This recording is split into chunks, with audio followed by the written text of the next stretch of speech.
I guess many would be asking the question, how does Australia's largest fuel supplier go so green, net zero emissions by 2040?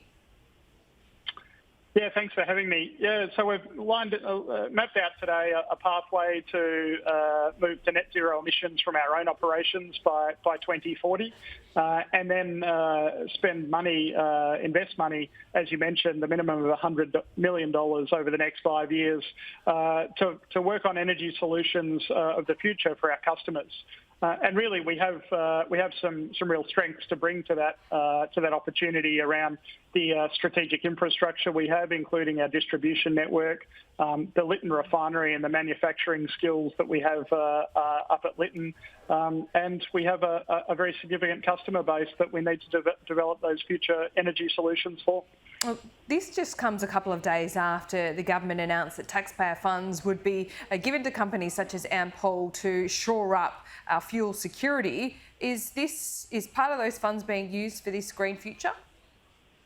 Yeah, so I think there is a connection in the partnership with government to help address the dual objectives, I think, for the country around fuel security on the one hand and the energy transition on the other hand. I think Ampol, as an independent Australian company, has worked closely with government on both of those objectives.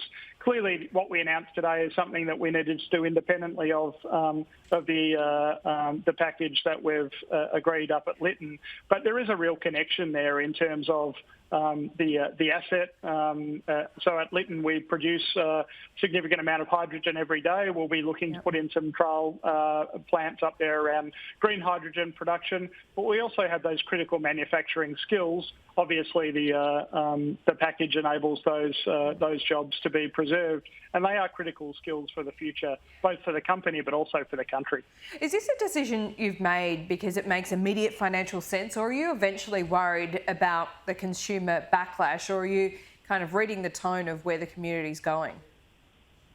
I think the energy transition is underway and will happen. So we've been very consistent in saying we support the Paris Agreement goals, and that necessitates the transformation of the energy industry, including around transport fuels. We're the market leader today, and so strategically we need to be able to work closely with our customers because they're expecting lower emissions alternatives into the future, and we're ideally placed given our assets and given the skills that we have across our supply chain to develop those solutions for our customers. And that's, on the face of it, some of your decisions seem like they might be at odds with that of a fuel company, like collaborating with an electric car company like Tesla. How does that work? So we provide energy solutions to our customers today. We distribute energy, and what we're talking about is distributing new forms of energy or a range of forms of energy in the future. So I think in the tie-up with Tesla, what you can see is that we've got the asset base. So we've got a network that is distributed right around the country that match the population very closely. That provides us with a unique advantage, I think, in terms of the ability to connect renewables with battery storage to, number one, be able to reduce Scope 2 emissions within our own business. Number two, be able to connect it into a low emissions charging solution for our customers in the future, but more broadly to be able to trade electricity back into the grid and stabilise the grid. So I think it shows our ability to repurpose and use our assets for different uses over time. So what do you forecast when it comes to electric vehicles? Because the government isn't setting any kind of target. We see, in the UK, for example, no petrol cars will be made. I think it's beyond 2035. Can you see something like that happening here? I think what's critical, and we have run some scenarios in the strategy that we've put out today, but what is critical is the enabling infrastructure. And we obviously have a network that is strategically located to enable customers to charge. Obviously, range anxiety in Australia in particular, very large landmass, relatively small population from an international point of view.